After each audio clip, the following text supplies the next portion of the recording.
This morning, has Israel lost the moral high ground? Why fire live rounds into an unarmed crowd? It's a simple question. It's apparent that that's what happened.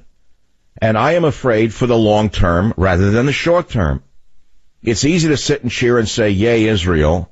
No matter what they do, Israel right or wrong. That's a great thing to do. But if you think of the long-term consequences, it may not be such a great thing to do. I will make a prediction, and I hope I'm 100% wrong, that you are going to have attacks upon Jewish people around the world as a result of this insanity of having sharpshooters in Israel firing into a crowd. I've never seen anything like this.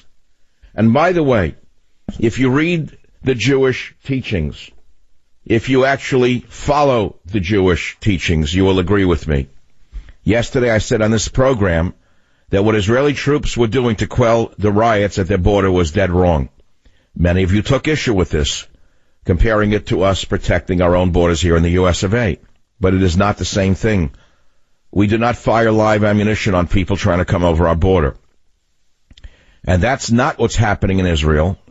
And because of this, they are losing the moral high ground around the world. Pay attention to what I'm about to tell you. There's precedence throughout history that actions like those taken by Israel lead to revolution. The American Revolution is one of those things.